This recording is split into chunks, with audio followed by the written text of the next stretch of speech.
Hello, my name is Nikki Kamarajigada, and I want to talk to you about neuroscience. Explaining even every single basic concept would take way more than 3 minutes, so let's take this time to zoom in a little closer. This is you, and this is where your brain is. These are the tissues that make up the brain, and we can go even deeper. Here, we're revealing the gray and white matter of the brain, in which the white matter contains myelin, which allows impulses to travel really fast, and the gray matter in the cerebral cortex, which is on the outside, receives and releases information to and from the body. Even deeper. Here we can see the different structures located within the brain, such as the cerebral lobes. And even deeper. Now you can see the individual nerves or neurons of the nervous system. But that's not where the boundaries of neuroscience end.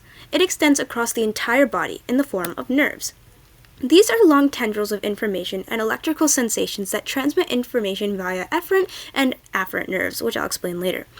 These are made of nerve cells with the body, dendrites, axon terminal, and synapse, and you can see that the nervous system separated into the central nervous system, which is the brain and spinal cord, and the peripheral nervous system, which is the rest of the body, is more than a study of just the brain, but rather the entire body.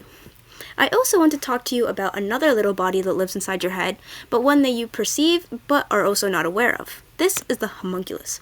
As I mentioned before, efferent and afferent nerves carry sensory information from organs like your eyes and your nose, and they also have motor neurons, the afferent ones, which carry information from your brain to your muscles and tell them what to do. The homunculus is your perception of the control in your body. The more fine motor skills and control that one part needs, the bigger it appears on our homunculus or the sections of our brain. You may wonder, did our homunculus grow up from big to small like we did? Of course, and this happened via my favorite concept in neuroscience, neuroplasticity, the brain's innate nature to grow and change over time. Our brains are composed of so many layers, gyri, and sulci, and grow so large. This is part of the reason why we start as little babies and grow to be big adults, unlike some animals that are essentially born with adult mobility, like giraffes. We are able to change our thought process, absorb information, and form new connections around us because of the process of neuroplasticity.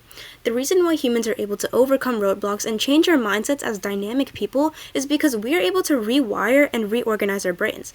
This extends past growing up. Research on the regenerative pathways of neuroplasticity show how it can allow for recovery from traumatic brain injuries, stroke, and maybe even neurodegeneration and diseases like dementia.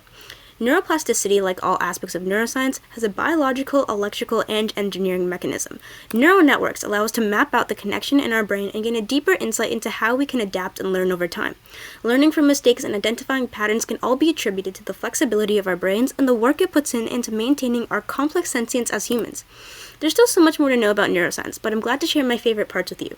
Thank you so much for listening, and these are my sources. Thank you.